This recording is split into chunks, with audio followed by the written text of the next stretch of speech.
سرکوب و کشتار دگراندیشان مذهبی در ایران به کوشش سهراب نیکوصفت، جلد دوم، راوی ف ایرانی، ادیت و پخش آوای بوف. avayaboof.com.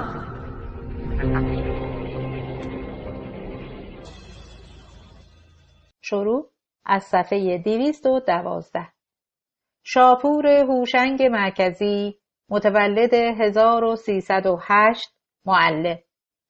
در خانواده‌ای بهایی در همدان متولد و پس از پایان دوران دبیرستان برای خدمت به کودکان دهات و سوادآموزی به کودکان در قریه زرنان ساکن شد. مدتی ساکن بحرین بود و بعد از بازگشت در بنگاه مستقل آبیاری استخدام شد. در تشکیلات بهایی فعال بود، در چند محفل محلی عضو بود و در هیئت انتصابی به عنوان معاون منصوب شد. در مهر ماه 1362 دستگیر و مدت 1 سال شکنجه شد. در زندان قفسه سینه او را می شکنند و یک چشم او را کور می کنند. در نامه‌ای به فرزندان خود نوشت که منتظر آزادی او نباشند.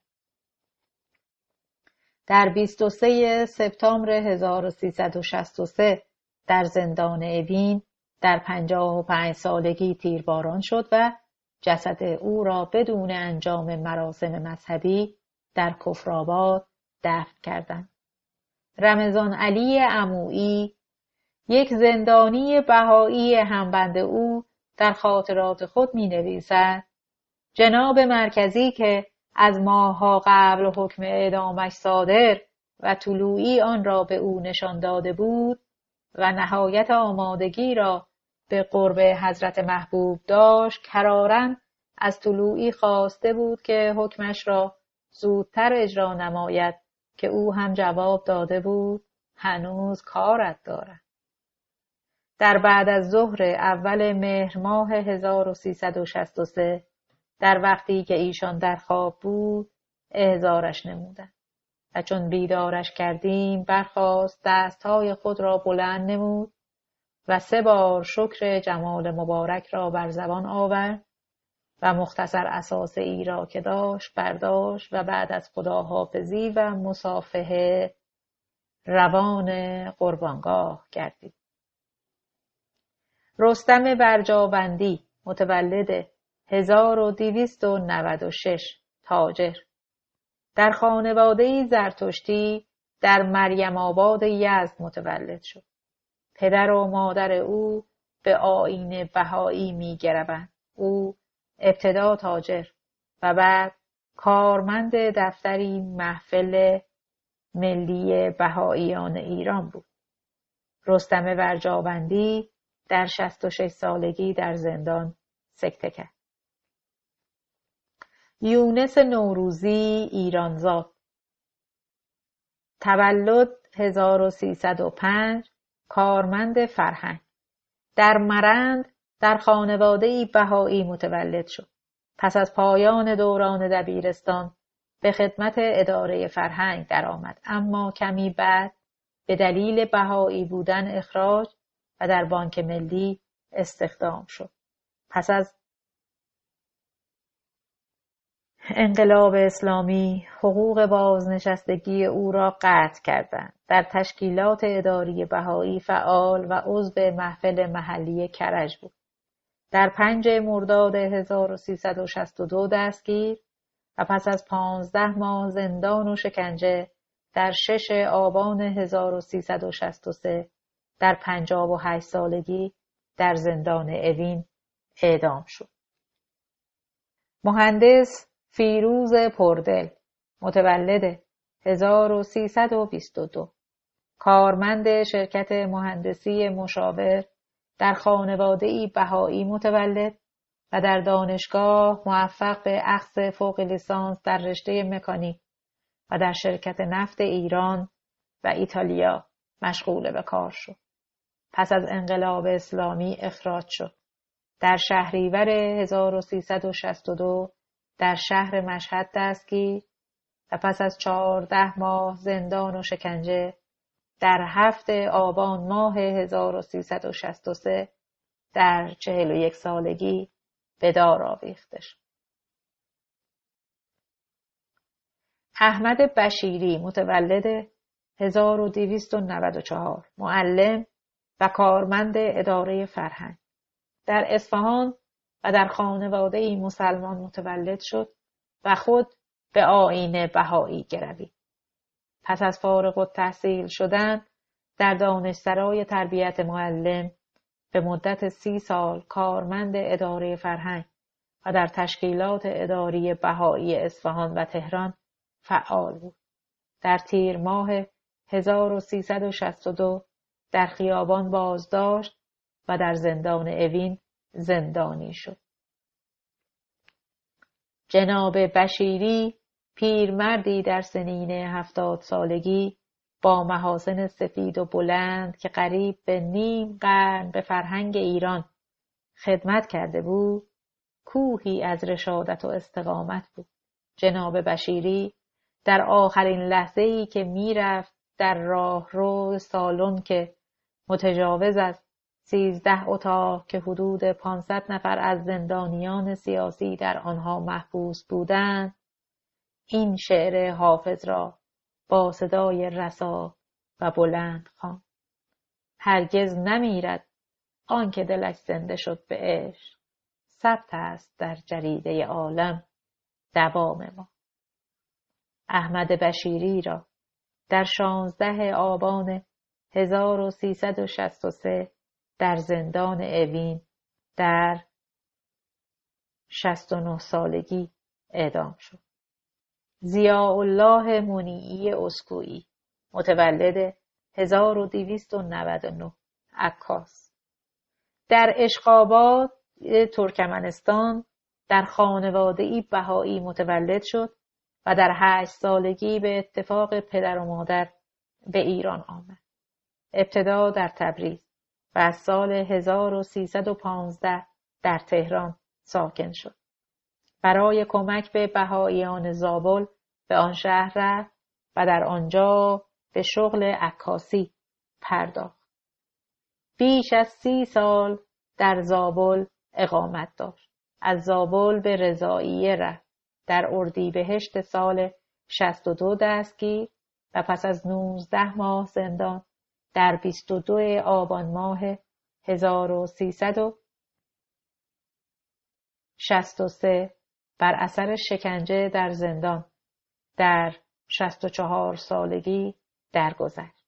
چند جمله از وصیت‌نامه ضیاءالله منیعی اسکوئی: با اینکه در کبر سن و ابتلا به عوارض عدیده جسمی و در وضع خاصی به سر میبرم، ولی مسرورم که به کمال مظلومیت و بدون جهت و علتی در راه محبوب و مولایم به چنین موهبتی مفتخر گشتم.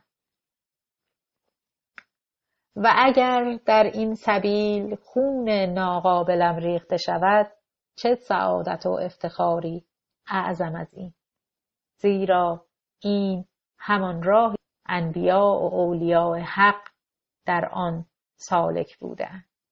امیدوارم به تأیید الهی و دعای دوستان رحمانی تا آخرین لحظه حیات به عهد و میثاق الهی ثابت و مستقیم بوده و در امتحاناتش چون سایر جانبازان حق روسفید باشد.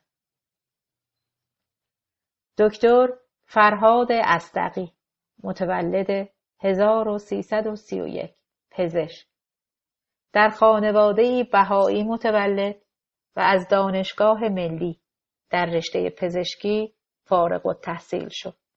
در تشکیلات بهایی فعال بود.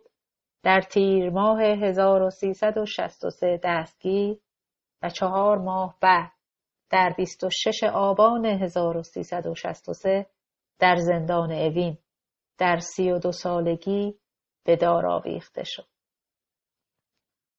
رمضان علی عمویی، یک زندانی بهایی آزاد شده، درباره او می‌نویسد: طولی نکشید که نوبت به جناب دکتر فرهاد اصدقی رسید. ایشان در سنین جوانی که حدود 1 سال از ازدواجش می‌گذشت و طفل شیرخواری داشت، به راستی آیتی از آیات جمال مبارک و روح مجرد و در یک مقام استثنایی بود، به طوری که هیچ ابایی نداشت و همه مسائلی که سؤال شده بود با شهامت تمام پاسخ داده بود و به این جهت تعذیر چندانی نگردیده بود.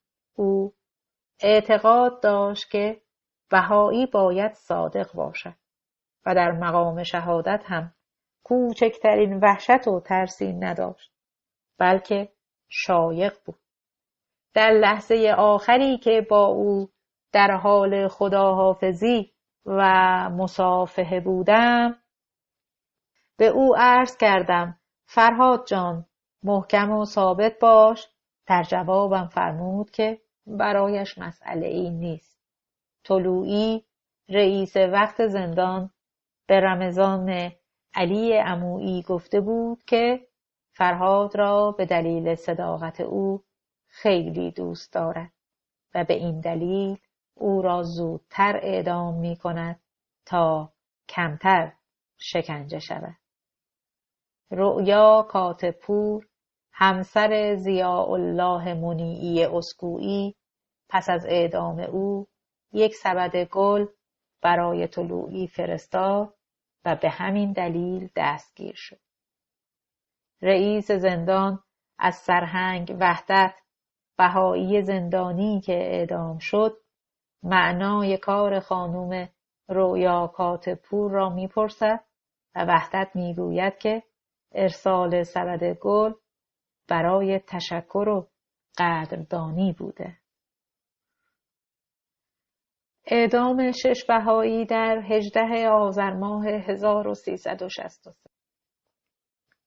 در 18 آذر ماه سال 1363 6 بهایی ساکن کرج را در 1 روز اعدام کرد.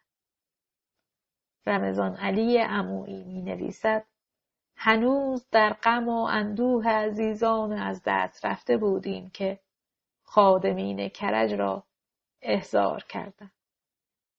جمال کاشانی، متولد 1328، کشاورز.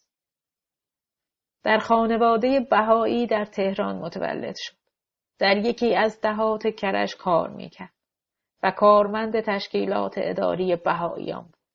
در تیر ماه 1362 در کرج دستگیر و بعد از 18 ماه زندان و شکنجه در 18 آذر 1363 به دار آویخته شد.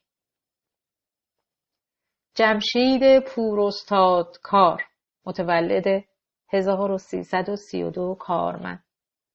در خانواده بهایی در سمنان متولد شد. بعد از اخذ دیپلم در یک شرکت خصوصی مشغول به کار شد. در 6 مرداد 1362 در کرج دستگیر و در 18 آذر 1363 در سن 31 سالگی و پس از 18 ماه زندان به دار آویخته شد. رمضان علی عمویی می نویسد: جنابان حقیقی، اطهری و فرهند از ماه‌ها قبل از حکم اعدامشان مطلع بودند و همیشه اظهار سرافرازی و افتخار می نمودند. آقای حقیقی که 1-2 بار به طلوعی گفته بود که حکمشان را کی اجرا خواهد نمود، در جواب گفته بود: می‌خواهید اعدامتان کنم که اسمتان را در تاریخ بنویسند و فرزندانتان را برای تحصیلات عالیه به خارج بفرستند؟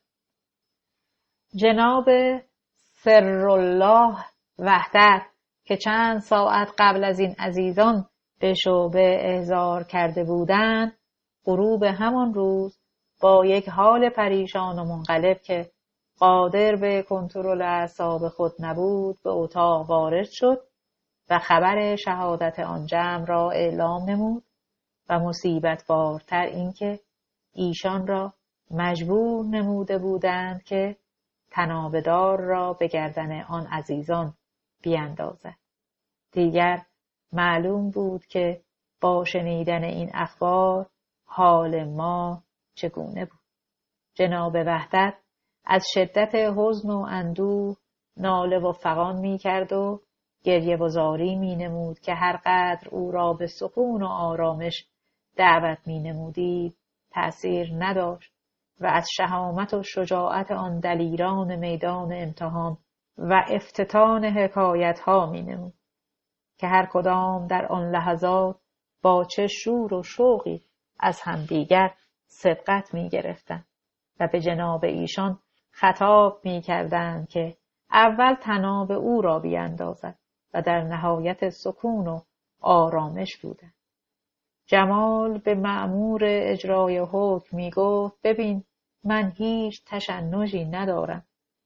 دست به بدنم بگذار ببین چقدر گرم هستم. مأمور در جوابش گفته بود که این از ترس است و او اظهار نموده بود که اگر از مرگ می ترسیدم آن شبی که مرا برای معرفی دوستانم از تهران با سرعت 100 کیلومتر به طرف کرج می بردید خودم را از ماشین به بیرون پرت نمی کردم. این عزیزان در حالی که با رفتارشان مسئولین را متحیر و مبهوت نموده بودند به سرای جاوید و به قرب پروردگار صعود نمودند. بر اساس گزارش رمضان علی عمویی بهائیان زندانی را مجبور می کردند که به گردن یکدیگر طناب بیندازند و بدینسان پیش از اعدام در اعدام همدینان خود شرکت کنند. بر اساس گزارش‌های منتشر شده از زندان‌های ایران برخی توابان کسانی که در زندان به اختیار یا از سر اجبار یا هر دو از عقاید گذشته خود برگشته و با مأموران امنیتی و قضایی و زندان همکاری می‌کردند برای اثبات درستی توبه و صداقت خود در اعدام دوستان و زندانیان همگروه خود شرکت می‌کردند. وادار کردن آنان به شرکت در اعدام حتی اگر آنان به واقع توبه کرده بودند عملی ناانسانی است، اما وادار کردن بهائیانی که تواب نبوده بر اعتقادات خود پای فشرده و به همین دلیل اعدام شدند به آنکه طنابدار را پیش از اعدام خود به گردن همکیشان خود بیندازند چندان از انسانیت دور است که باور کردنی نیست. در همه کشورها با متهم اعدامی در دقایق پیش از مرگ مهربانی می کنند و می کوشند تا از رنج آنان بکاهند. کافی است تا رنج و درد کسی را تصور کنیم که در آستانه مرگ ایستاده است و پیش از اعدام مجبور می شود که در قتل دیگران همکیشان خود شرکت کند. دکتر روح الله تعلیم متولد 1316 پزشک در تهران در خانواده‌ای که پدر بهایی و مادر یهودی بود متولد و از دانشکده پزشکی فارغ التحصیل شد و دوره تخصصی جراحی زنان را با موفقیت گذراند. در تشکیلات اداری بهایی فعال و عضو محفل محلی کرمانشاه بود. در کرمانشاه با زنی مسلمان ازدواج کرد. جناب دکتر روح الله تعلیم که نسبت سببی با ایشان داشتم از نزدیک به زندگی او آشنا بودم، ولی اتفاق نیفتاده بود که از مسائل عرفانی صحبت کرده باشیم. فقط در چند ماهی که در زندان خدمتشان بودم پی به عظمت و وسعت نظر و درک معنویشان بردم و روزی یکی دو بار که جلسات بحث در جمع داشتیم، هر بار که ایشان رشته صحبت را به دست می گرفت، مسائل لطیف عرفانی و روحانی را آنطور تشریح و تبیین می نمود که عالم بقا را به حسب ظاهر مشاهده می نمودی. بنده از اینکه چرا چنین وجود مقدسی را از قبل نشناخته بودم خود را سرزنش می نمودم. دکتر در یک خانواده نسبتاً متوسطی پرورش یافته بود. مادرش کلیمی و همسرش مسلمان و 2 دختر 7 الی 8 ساله داشت و به جهت شغلش که متخصص و جراح زنان بود در کرمانشاهان محبوبیت و شهرت فوق‌العاده‌ای یافته بود، به درجه‌ای که اهالی یک تومار با چند هزار امضا برای استخلاصش تهیه کرده بودند. هر بار خانمش در ملاقات‌ها به او پیشنهاد می‌کرد که کاری کند تا آزاد شود. وقتی که از ملاقات برمیگشت از صحبت‌های خانمش اظهار تأسف می‌نمود و مشاهده می‌کردیم که چه کوهی از ایمان و استقامت است و گاه در آن چند دقیقه‌ای که ما را برای هواخوری می‌بردند با پاسدارها که مأمور حفاظت ما بودند چنان مستدل و محکم راجع به اثبات امر صحبت می‌کرد که همه ما را به وحشت می‌انداخت. با وجودی که جناب دکتر حاضر شده بود تعهد رسمی بدهد که تا آخر عمر به طور افتخاری و بدون دستمزد به جامعه خدمت و طبابت نماید، ولی طلوعی به جهت بغض و کینه‌ای که داشت مطلب را به مقامات بالا گزارش ننمود تا ساعت مقرر فرا رسید و ایشان را برای آخرین بار بعد از خداحافظی و مصافحه از بین ما بردند. در راهرویی که قبلاً وصف آن رفت با صدای بلند و رسا به این آیات ناطق بود: انا لله و انا الیه راجعون، کل نفس ذائقة الموت، والله ابحی الله ابحی الله ابحی. او را در سن 47 سالگی به قتل رساندند. عنایت الله حقیقی، متولد 1314، کارمند نیروگاه برق. در نجف آباد از توابع اصفهان در یک خانواده بهایی متولد شد. پس از پایان تحصیل در هنرستان صنعتی اصفهان در تهران در نیروگاه برق توانیر استخدام شد. در تشکیلات اداری بهایی فعال بود و در سال 1358 به عضویت محفل محلی کرج انتخاب شد. در آذر ماه 1362 در کرج دستگیر و 16 ماه در زندان کرج و اوین زندانی بود. پس از حدود 10 ماه زندان به همسر او اجازه ملاقات می‌دهند و در قرار ملاقات بعدی 25 آذر ماه 1363 خبر اعدام شوهر او را به او می‌دهند. عنایت الله حقیقی را در 49 سالگی تیرباران کردند. غلام حسین فرهند، کارمند شرکت نفت، متولد 1306، در همدان در خانواده‌ای مسلمان متولد شد و خود به آیین بهایی گروید. در آبادان عضو فعال تشکیلات بهایی و بعد از بازنشستگی و سکونت در کرج عضو محفل محلی آن منطقه بود. در مرداد 1362 دستگیر و در 18 آذر 1363 در 57 سالگی به دار آویخته شد.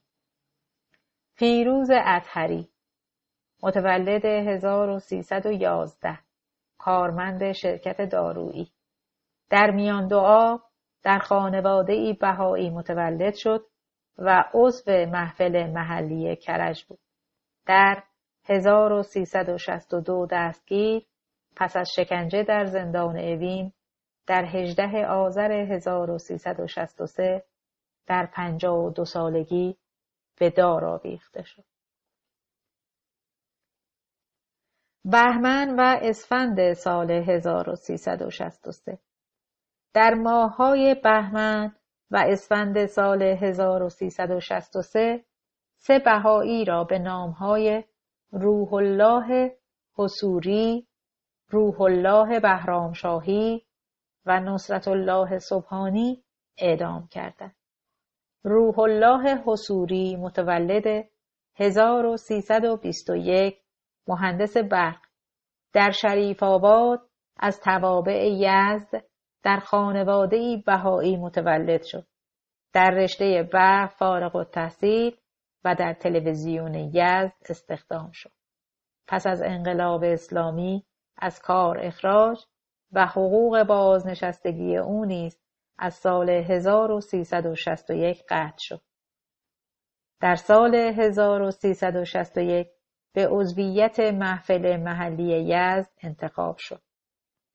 در اردیبهشت 1363 دستگیر و پس از چند ماه زندان انفرادی و شکنجه در اول بهمن 1363 در سن 42 سالگی در یزد اعدام شد. روح الله بهرامشاهی متولد 1305 کارمند در تفت از توابع یزد در خانواده‌ای بهایی متولد شد. در کودکی پدر خود را از دست داد. مدتی در هند اقامت کرد و در بازگشت به ایران در کارخانه‌ای در یزد مشغول به کار و در دهی به نام کوچه بیک ساکن شد. در هند و در ایران در تشکیلات اداری بهایی فعال بود.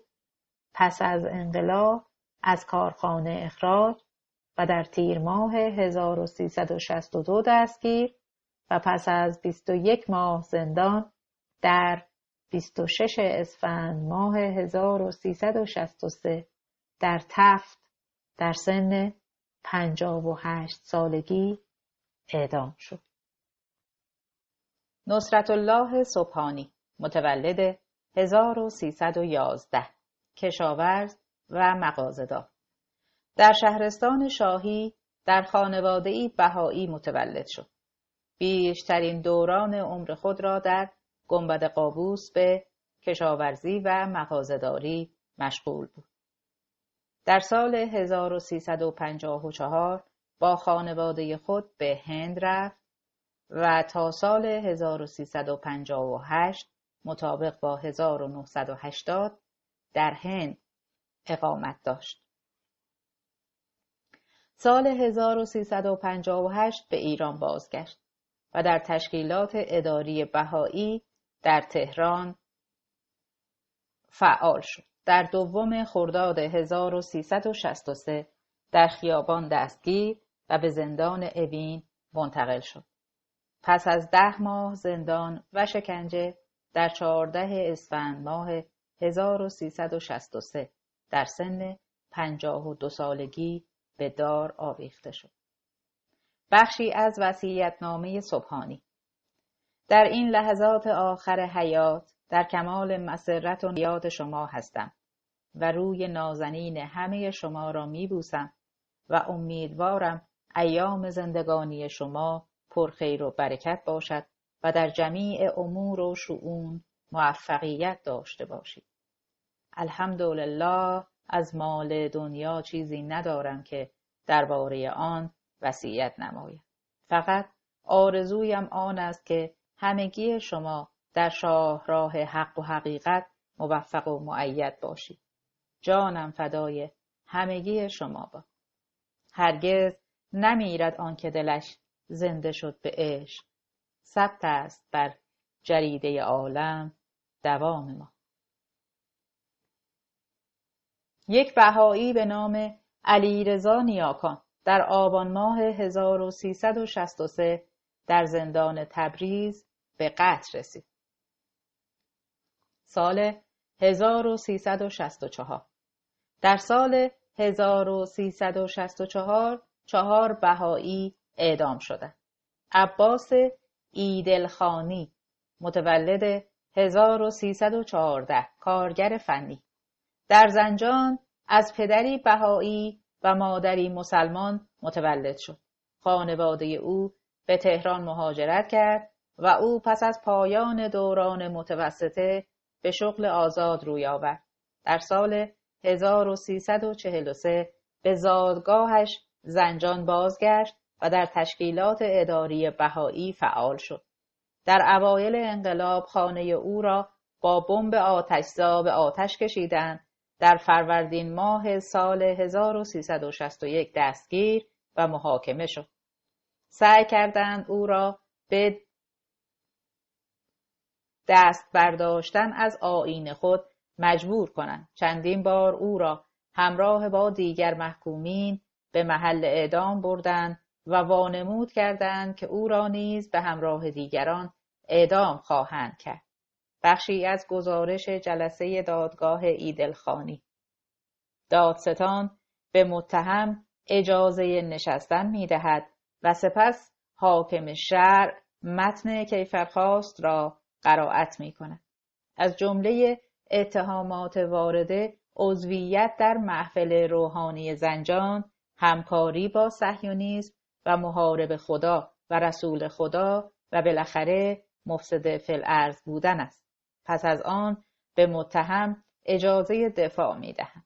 جناب ایدلخانی که به شهادت منسوبین اصولاً مردی کم حرف بود، در نهایت ادب به پاسخهای کوتاه قناعت کرده و میگویند اتهام من این است که بهایی هستم. من چگونه میتوانم محاربه با خدا باشم مگر کسی میتواند با خدا محاربه کند؟ حاکم شهر: ولی ما مدارکی داریم که همبستگی شما را به دولت‌های دیگر نشان می‌دهد. مثلا اینکه بیت العدل شما در اسرائیل است. به علاوه یکی از نخست وزیران و چند سیاستمدار رژیم سابق بهایی بودند. ایدلخانی: آنها هیچ کدام بهایی نبودند. برای بهایی بودن ما یک اصل کلی داریم که هر کس در امور سیاسی دخالت کند دلیل دیگری لازم نیست. همین امر کافی است که آن شخص بهایی نیست.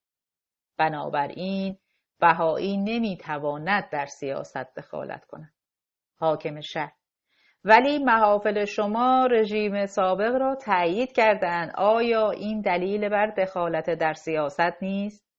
ایدلخانی: ما رژیم جمهوری اسلامی را هم تایید کرده ایم. حاکم شهر: آیا شما به جمهوری اسلامی رأی داده اید؟ ایدلخانی: ما در هیچ کدام از انتخابات شرکت ننموده ایم، حتی در حزب رستاخیز در رژیم سابق. حاکم شهر: اگر همه ایرانی ها بهایی شده بودند و دولت همسایه به ایران حمله می کرد شما چه می کردید؟ ایدلخانی: ما بهاییان در یک جا جمع نمی شویم که تشکیل حکومت بدهیم. حاکم شهر: منظور از لجنه منطقه‌ای که در این اوراق ذکر شده و نقشه 5 ساله و 7 ساله چیست؟ جناب ایدلخانی در پاسخ این سوال هم جوابهای کوتاه و کافی می‌دهند، اما حاکم شهر که می‌خواهد با سندی قاطع ایشان را محکوم کند و هرچه زودتر به نتیجه نهایی برسد، از میان آلبوم عکس خانوادگی متهم عکسی را بیرون آورده و به عنوان سندی مبنی بر اشاعه فساد نشان می‌دهد و جناب ایدلخانی هم اجازه دارد این سند غیرقابل انکار را ببیند. سند عبارت از عکسی است که متهم در فصل تابستان با لباس شنا به اتفاق همسرشان در کنار دریا گرفته‌اند. حاکم شهر: این هم سندی است انکار نشدنی مبنی بر اشاعه فساد از طرف شما. آیا همین دلیل کافی نیست؟ ایدلخانی: آقایان، حتی خانواده شما هم در آن زمان با چادر به دریا نمی رفتند. حاکم شهر که گویا از این جواب صریح خوشش نیامده، آخرین حرف خود را میزند. آیا حاضرید از بهائیت تبری کرده و در جراید اعلان کنید؟ ایدلخانی: من حاضر نیستم دین خود را به دنیا بفروشم. دادستان انقلاب با شنیدن جمله اخیر ساعت 11:40 ختم جلسه دادگاه را اعلام کرده و مأمورین جناب ایدلخانی را مجدداً به سلول خود برمیگرداند. در زنجان به 9 سال زندان محکوم شد و او را به زندان اوین در تهران منتقل و مجدداً بازجویی و شکنجه و در 10 مرداد 1364 در زندان اوین اعدام و جسد او را بدون اطلاع خانواده و بدون مراسم مذهبی دفن کردند. به هنگام اعدام 50 سال داشت. وصیت‌نامه ایدلخانی خطاب به همسر خود: همسر عزیز و بسیار خوب و مهربانم، الله ابهی، امیدوارم که حال شما خوب باشد و هیچ گونه نگرانی نداشته باشی و اگر از حال من بخواهی به حمدالله خوب هستم و به دعاگویی مشغولم و راضی به رضای الهی هستم و به وجود تو همسر شجاع و مهربان افتخار می کنم. پروین جان، تو همیشه در قلب من هستی، چه در این عالم و چه در عالم دیگر. من همیشه طالب سعادت شما فلور و فرهاد بوده و خواهم بود و به درگاه جمال اقدس ابهی دعا می کنم. آنچه رضای او است به آن موفق و مؤید باشی. درست است که من در زندان هستم، ولی فکر می کنم شماها بیش از من در زحمت هستید. 19 بهمن 1361. همسرت عباس. عزیزالله اشجاری، متولد 1307، مغازه‌دار. در کرج از پدر و مادری بهایی متولد و به دلیل مرگ پدر در کودکی رابطه او با بهاییان قطع شد. پس از پایان دوران دبستان در تهران مشغول کار شد. سرانجام با بهاییان رابطه برقرار کرد و پس از 1.5 سال به آیین بهایی گروید. در سال 1352 برای کار در تشکیلات اداری جامعه بهایی در اردبیل ساکن شد. در مرداد ماه سال 1360 دستگیر و 4 سال زندانی و در 28 آبان ماه 1364 در 57 سالگی به جوخه اعدام سپرده شد. رحمت الله وجدانی، متولد 1307، آموزگار. در بندرعباس متولد شد. در تشکیلات اداری بهایی از دوران جوانی فعال بود. در مرداد ماه 1363 در بندرعباس دستگیر و بعد از 1 سال زندان در 6 شهریور 1364 در سن 57 سالگی اعدام شد. نورالدین طائفی متولد 1303 کارمند داروخانه در سنگسر در یک خانواده بهایی متولد شد. در یکی از دهات سنگسر به نام آقلا ساکن و عضو محفل محلی بود. در آبان 1362 دستگیر، 2 سال زندانی و بر اثر فشارهای زندان در سن 61 سالگی در زندان سکته کرد. سال 1365 فشارها بر جامعه بهایی افزایش یافت و 10 بهایی به مرگ محکوم می شوند. مکانیزم‌های دیگر سرکوب چون اخراج از کار، قطع حقوق بازنشستگی، محرومیت از تحصیل دانشگاهی، دستگیری و زندان نیز ادامه داشت. پیمان سبحانی عزآبادی متولد 1350 مغازه‌دار. جمعی از متعصبین مذهبی یکی از دهات زاهدان به نام سوران در فروردین ماه 1365 نوجوانی را که در آن ده در مغازه پنبه فروشی پدر کار می‌کرد همراه با پدر او می‌رباید و در بیابان آنان را به شدت کتک می‌زنند. پسر 15 ساله را به قتل رسانده و پدر را به سختی مجروح می‌کنند. قاتلین به تصور آنکه پدر نیز مرده است دست از او برمی‌دارند. اتومبیلی که به تصادف از محل عبور می‌کرده جنازه پسر و پیکر نیمه جان پدر را به بیمارستان می‌برد. سرهنگ سرالله وحدت در اسفند 1361 دستگیر و 27 ماه در زندان شکنجه شد. او عضو محفل تهران بود و به همین دلیل بیش از دیگران شکنجه شد. رمضان علی عمویی همبند او در زندان می نویسد سرهنگ وحدت را مجبور کرده بودند طنابه‌دار را به گردن 6 بهایی که در آذر ماه اعدام شدند بیاندازد. خبرگزاری‌های خارجی در سال 1363 خبر اعدام یک بهایی به نام شاپور مرکزی را منتشر می‌کنند. طلوعی حاکم شهر وحدت را به فرستادن این خبر به بیرون از زندان متهم و او را تعزیر می‌کند، یعنی شلاق می‌زند.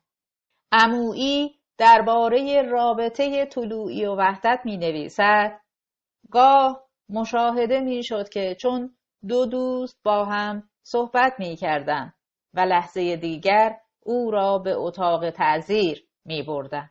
روزی با وحدت در اتاق طلوعی صحبت می‌داشتیم.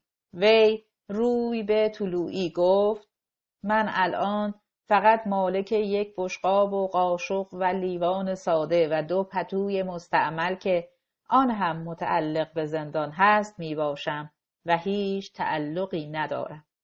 در لحظات آخر به او پیشنهاد توبه و تبری نمود. ایشان پیشنهاد او را رد می کند. 13 اردیبهشت 1365 حکم اعدام سرهنگ وحدت را به او ابلاغ می کنند و به او اجازه می دهند که با خانواده خود خداحافظی کند. به خانواده خود می گوید از شماها می خواهم همه شما بعد از مرگم لباس سفید بپوشید و با گل و شیرینی از اقوام و دوستانمان که برای دیدن شما می آیند از آنان پذیرایی نمایی.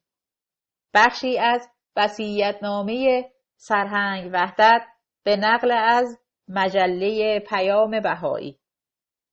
سرالله وحدت نظامی، اسم پدر عوضعلی، تلفن 63 48 37، کوی گیشا طبقه 2 پلاک 83 شماره شناسنامه 341 یکشنبه 14 اردیبهشت ساعت 14.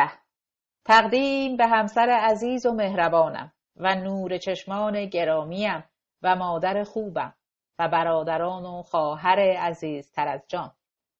به هر جهت دست تقدیر و مشیت الهی تا امروز یکشنبه 14 اردیبهشت ماه برای من حیاتی خاص با کمال اطمینان و خاطری آسوده که تا آخرین رمق حیاتم ثمر بخش بوده و این دنیا را دور از شما ترک می کنم. عزیزانم، انسان باید راضی به رضای الهی باشد و به آنچه مقدر فرموده خشنود گردد. من در این ساعت که 12 ظهر است و مشغول نوشتن هستم در نهایت سرور و شادی می باشم و از شما می خواهم که غم و غصه را به خود راه ندهید و در مقابل مصائب مثل کوه باشید. آنچه سرنوشته است همان بشود.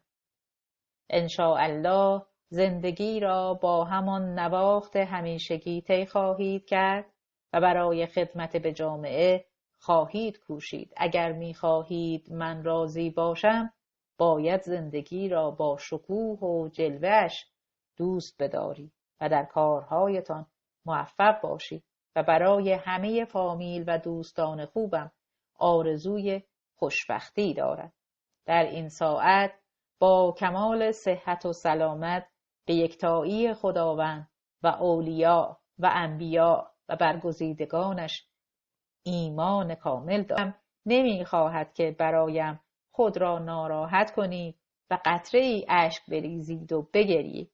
سرنوشت این بوده در تمام حیاتم از مرگ نترسیدم و حالا هم نمی‌ترسم. به نهایت خوشحال هستم از این سرنوشت که برای همه شما باعث افتخار بودم و در این لحظه هیچ نگرانی ندارم چون همه را دوست داشتم و به همه عشق می‌ورزیدم. سپس خطاب به مادر خود می‌نویسد: مادر، عمری زحمت کشیدی و امروز شاهد آن هستی که زحماتت به هدر نرفته و فرزندت ناخلف نبود. پس شادی کن و بخند. مادرم، دلم نمیخواست قلب تو را در زمان پیری جریحه دار کنم، ولی این خواست خداوند بود. تو به درگاهش شکرگزاری کن و بدان که پسرت گناهکار نیست. برای همه عزیزانم در این دم آخر عمر طولانی و زندگی با عزت و با شرافت و عفت آرزو می کنم. نوشی جان، نازی و فریبایم را بعد از خدا به شما می سپارم. خدا حافظ و نگهدار همه شما عزیزان. سرالله وحدت نظامی. فدرس شبرخ، متولد 1326، چاپخانه‌دار. در زاهدان در خانواده‌ای بهایی متولد شد. در چاپخانه پدر در زاهدان کار می‌کرد و در تشکیلات اداری بهایی زاهدان فعال بود. در اوایل انقلاب دستگیر و چاپخانه و اموال او مصادره و بعد از 3 ماه از زندان آزاد شد. به تهران رفت. در تهران دستگیر و 22 ماه زندانی بود. بر اثر شکنجه پرده گوش او پاره شد. از تهران به زندان زاهدان منتقل و در زاهدان در 19 اردیبهشت 64 به دار آویخته شد. فرید بهمردی، متولد 1318، تاجر. در عدسیه در خانواده‌ای بهایی متولد شد. در سال 1329 به قصد مهاجرت به عمان رفت. خانواده بهمردی پس از چندی ابتدا به اردن و سپس به ایران مهاجرت و در یزد ساکن شدند. فرید بهمردی پس از دوران دبیرستان مدتی به آمریکا رفت. در اوایل انقلاب در آمریکا به همشهری خود نورالله اختر خاوری برمیخورد. خاوری به او پیشنهاد بازگشت به ایران میدهد. فرید پس از این ملاقات به ایران باز میگردد. او به زبانهای عربی، انگلیسی و ارمنی تسلط داشت و در ایران در تشکیلات اداری بهایی فعال بود. در 8 مرداد 1362 دستگیر و 2 سال در زندان اوین شکنجه شد. در 20 خرداد 1365 در 47 سالگی به دار آویخته شد. حبیب الله مهتدی متولد 1295 مقاطع کار، در یک خانواده بهایی در تهران متولد و پس از اخذ دیپلم وارد نیروی هوایی شد. در دانشکده حقوق تحصیل کرد و در ارتش نیز به درجه سرهنگی رسید. اما از ارتش خارج شد و به مقاطع کاری روی آورد. پیش از انقلاب به آمریکا رفت و در سال 1359 از آمریکا به ایران بازگشت. در 12 اردیبهشت 1360 دستگیر و پس از 4 سال و نیم زندان اموال او مصادره و خود او آزاد شد. اما در 5 شهریور 1365 در یکی از خیابان‌های تهران به سر او ضربه زده او را کشتند. او در زمان مرگ 70 ساله بود. ایرج مهدی نژاد متولد 1316 کارگر، از پدری بهایی و مادری مسلمان در بندرعباس متولد شد. در 11 مهر ماه 1365 چند نفر به خانه او رفته و او را با ضربات کارد به قتل رساندند. او هنگام قتل 49 ساله بود. اداره آگاهی داماد و پسر و همسر او را زندانی و پس از مدتی آزاد کرد. احمد کاوه متولد 1314 تاجر، در باغ بهادران از توابع اصفهان در خانواده‌ای مسلمان دیده به جهان گشود.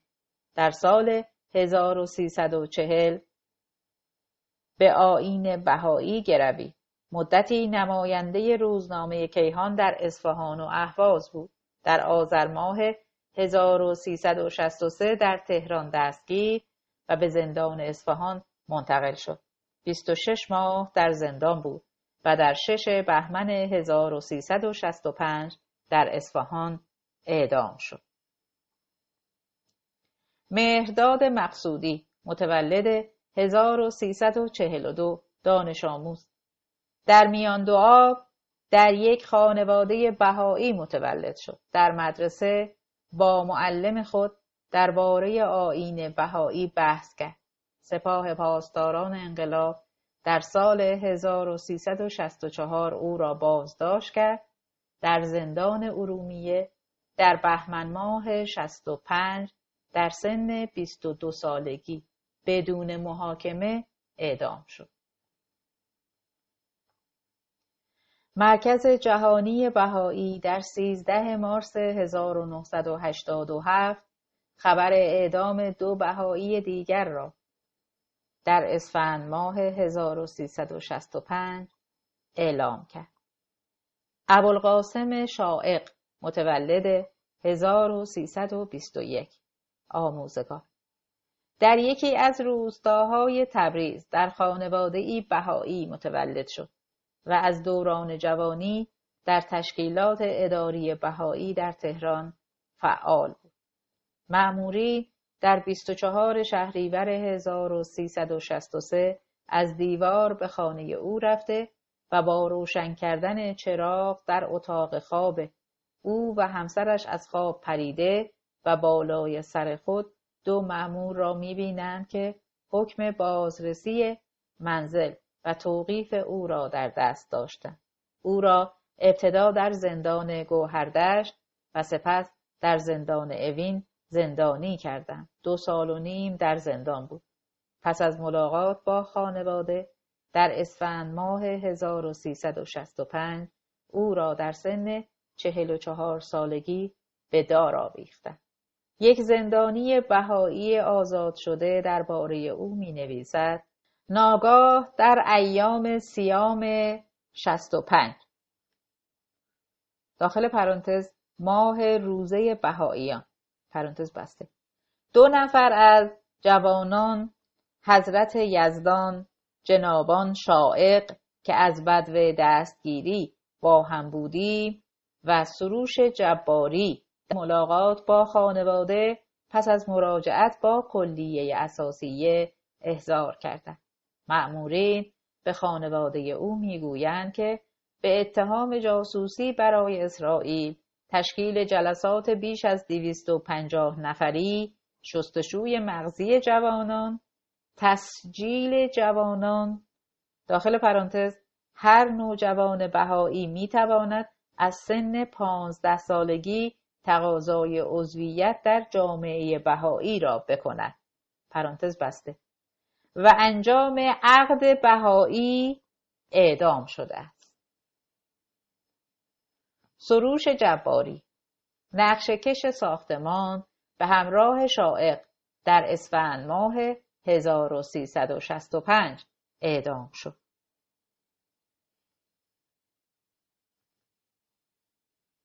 سال 1366 در سال 1366 2 بهایی به نامهای اردشیر اختری راد و امیر حسین نادری به قتل رسیدند.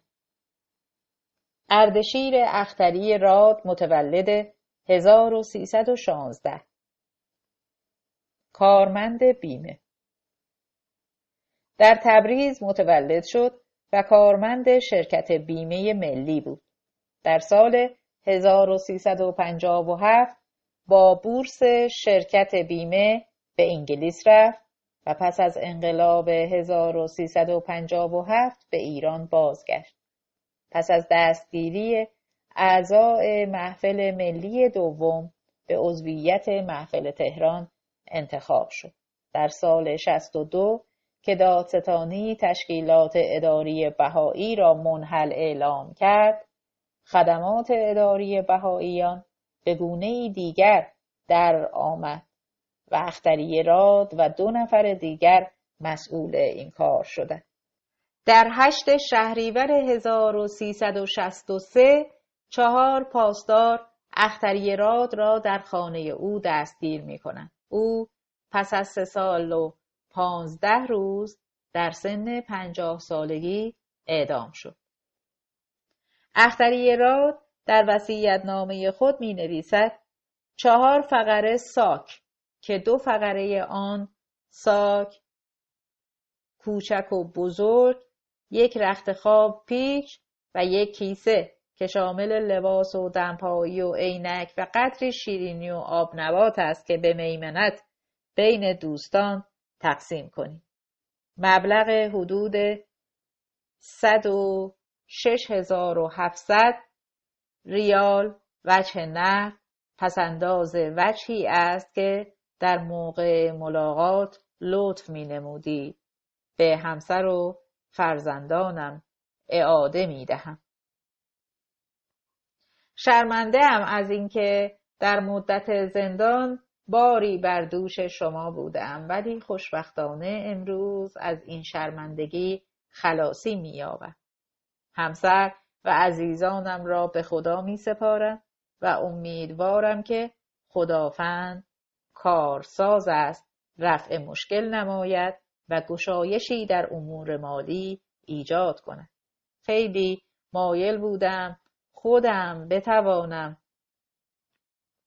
با کد یمین و عرق جبین فرزندانم را بزرگ کنم، ولی این وظیفه را که به علت عدم لیاقت قادر به انجامش نبودم به همسر عزیزتر از جانم واگذار می کنم و در عین عشق به زندگی و عشق به دیدار آن عزیزان دنیا را ترک می کنم و قصد آشیان باقی می نمایم.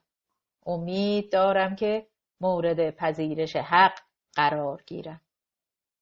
اشتیاقی که به دیدار تو دارد دل من داند و من دانم و داند دل من.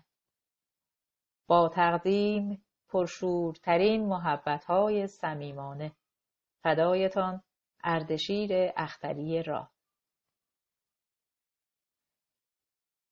امیرحسین نادری، متولد 1313، کارمند اداره بهداری، در یزد در یک فامیل بهایی متولد شد. پس از پایان دوران دبیرستان در بیروت موفق به اخذ لیسانس بهداشت و در وزارت بهداری استخدام شد. پس از انقلاب اسلامی از کار برکنار و همه وقت خود را صرف فعالیت در تشکیلات اداری بهایی کرد. او به اتفاق اختریراد رسیدگی به امور بهاییان را پس از تعطیل تشکیلات بر عهده داشت. در 21 شهریور 1363 در یکی از پارک‌های تهران دستگیر و پس از 3 سال و 16 روز زندان و شکنجه در 6 مهر ماه 1363 در 53 سالگی اعدام شد. سال 1367 در سال 1367 نیز 2 بهایی به نامهای بهنام پاشایی و ایرج افشین به قتل رسیدند. بهنام پاشایی متولد 1319، کارمند اداره مبارزه با مالاریا، در جنوب شهر تهران متولد شد و پدر او تازه به آیین بهایی روی آورده بود. بهنام پس از پایان دوران دبیرستان به استخدام اداره مبارزه با مالاریا درآمد. پس از انقلاب اسلامی از کار اخراج شد. در تشکیلات بهایی فعال و منشی محفل محلی سمنان بود. در 25 آذر ماه سال 1362 او را در سمنان دستگیر و بعد از 5 سال در 12 آذر ماه 1367 در 48 سالگی اعدام کردند. ایرج افشین، متولد 1312، سرهنگ ارتش، در اردستان در خانواده‌ای بهایی متولد شد. در دانشکده افسری درس خواند. در 9 آبان 1364 در تهران دستگیر و در سال 1367 اعدام شد. در زمان اعدام 56 ساله بود. سال 1368 13 خرداد 1368 آیت الله خمینی، رهبر جمهوری اسلامی درگذشت و حجت الاسلام علی خامنه‌ای به رهبری برگزیده شد. دکتر سید محمد رضا هاشمی گلپایگانی، دبیر شورای عالی انقلاب فرهنگی، در سال 1369 در نامه‌ای محرمانه گزارشی درباره سیاستگذاری حکومت اسلامی درباره بهائیان به رهبر جدید انقلاب اسلامی ارائه داد. قسمت اصلی سند شماره 42. گزارش محرمانه دبیر شورای عالی انقلاب فرهنگی به رهبر درباره سیاستگذاری حکومت اسلامی درباره بهائیان. الف. جایگاه کلی بهائیان در نظام مملکتی. 1. بدون جهت آنان از مملکت اخراج نمی شوند. 2. بی دلیل دستگیر، زندانی و یا مجازات نمی شوند. 3. برخورد نظام با آنان باید طوری باشد که راه ترقی و توسعه آنان مسدود شود. ب. جایگاه فرهنگی. 1. در مدارس چنانچه اظهار نکردند بهائیان ثبت نام شود. 2. حتی المقدور در مدارسی که کادر قوی و مسلط بر مسائل عقیدتی دارند ثبت نام شود. 3. در دانشگاه‌ها چه در ورود و چه در طول دوران تحصیل چنانچه معلوم شد بهائیان از دانشگاه محروم شود. 4. فعالیت سیاسی، جاسوسی آنها با وضع قوانین و مقررات پاسخ داده شده و فعالیت‌های اعتقادی و تبلیغی را با فعالیت‌های دینی، تبلیغاتی و فرهنگی پاسخ داد. 5. مؤسسات تبلیغی مانند سازمان تبلیغات اسلامی شعبه‌ای مستقل برای مقابله با فعالیت‌های اعتقادی و تبلیغی بهائیت تأسیس نماید. 6. جهت مقابله و از بین بردن ریشه‌های فرهنگی آنان در خارج از کشور پیشنهاد و طرح تهیه شود. ج. جایگاه حقوقی و اجتماعی. 1. در اختیار گذاردن وسایل معاش در حد متعارف که در اختیار همه آحاد ملت قرار داده می شود. 2. امکانات جهت زندگی معمولی و حقوق عمومی مانند سایر شهروندان ایرانی از قبیل دفترچه بسیج، گذرنامه، جواز دفن، اجازه کار و امثال اینها تا جایی که تشویق به بهائیت نشود. 3. در صورت ابراز بهایی بودن اجازه استخدام ندارد. 4. پست های مؤثر مانند معلمی و غیره به آنان داده نشود. بسیاری از شیوه های سرکوب علیه بهائیان که در دهه 1360 اعمال شده بود در این نامه، یعنی نامه سال 1369 تکرار شده است. در سالهای 1367 تا 1370 هیچ بهایی اعدام نشد، اما همه دیگر آزارها و محرومیت‌ها ادامه یافت. سال 1370 بهمن سمندری مدیر آژانس مسافربری در 26 اسفند ماه 1370 اعدام شد. بهمن سمندری در خانواده بهایی در قزوین متولد شد. پس از تعطیل شدن تشکیلات اداری بهایی به اتفاق چند بهایی دیگر جلسه‌هایی برگزار می‌کردند. در سال 1364 دستگیر و پس از سپردن وثیقه آزاد شد. در 26 اسفند ماه به دادگاه احضار و بازداشت شد. در 29 اسفند در نامه‌ای به همسر او اطلاع می‌دهند که او را در 27 اسفند اعدام کردند.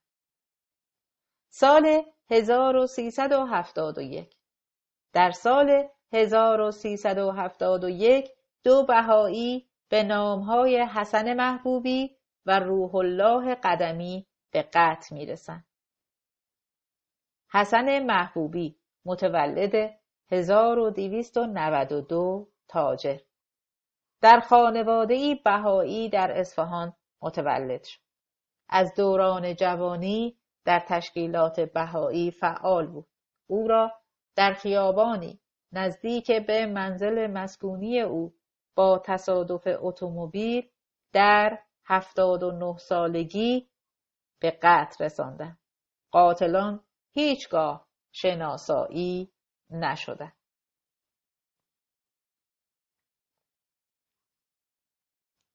روح الله قدمی متولد 1303 کارمند بازنشسته راه آهن. او را در خرداد ماه 1371 از خانه ربوده و در بیابانهای بین قم و تهران به قتل رساندند. نامه‌ای جعل می‌کنند که او اموال خود را فروخته و از ایران خارج شده است. پلیس مدتی بعد قاتلین را دستگیر می‌کند. سلیمان و رحمان عین اللهی در دادگاه به قتل اعتراف کرده و دلیل اقدام خود را بهایی بودن مقتول و اینکه او حاضر به توبه نشده است ذکر می‌کند. قاتلین آزاد می‌شوند. روح الله قدمی به هنگام قتل 68 ساله بود. دوران ریاست جمهوری سید محمد خاتمی 1376 تا 84 شمسی. با انتخاب خاتمی به ریاست جمهوری و طرح شعار مردم سالاری دینی و تز گفتگوی تمدن‌ها بارقه امیدی در دل اقلیت‌های مذهبی و به ویژه بهائیان دمید. هیئت پیگیری و نظارت بر اجرای قانون اساسی که از سوی رئیس جمهور مسئول پیگیری اجرای اصول قانون اساسی بود، گزارشی در 873 صفحه با عنوان وظیفه دشوار نظارت بر اجرای قانون اساسی به امضای دکتر حسین مهرپور رئیس هیئت در سال 1384 نوشت که نشر ثالث آن را منتشر کرده است. بخش هفتم این گزارش به حقوق اقلیت‌های مذهبی اختصاص دارد، اما تنها به تجاوزاتی که در حق بهائیان اعمال میشد پرداخته است. گزارش دکتر مهرپور نشان می‌دهد که حقوق شهروندان بهایی در همه زمینه‌ها پایمال شده است. در این گزارش پیشنهادهایی مطرح شده است که هیچگاه از مرحله 7 تجاوز نکرد و بهبودی در حال جامعه بهایی نداشته‌اند. این گزارش تایید اجحافاتی است که به بهائیان در جمهوری اسلامی روا گردیده و جوامع بین المللی و جامعه جهانی بهایی به آنها اشاره کردند، اما همیشه با انکار دولت مردان جمهوری اسلامی روبرو بودند. به این مسئله قبلا پرداخته‌ام. عده زیادی را در واقع تنها به جرم بهائیت اعدام کردند، ولی در ظاهر جرم آنها جاسوسی برای صهیونیسم بین الملل بود. سند شماره 2 شورای عالی انقلاب فرهنگی محرمانه. حضرت حجت الاسلام جناب آقای محمدی گلپایگانی ریاست محترم دفتر مقام معظم رهبری، سلام علیکم. بعد از تحیات عطف به نامه شماره 1/282 مورخ 10/1069 دائر بر ابلاغ اوامر مقام معظم رهبری به ریاست محترم جمهوری در رابطه با مسائل بهائیان به استحضار می‌رساند.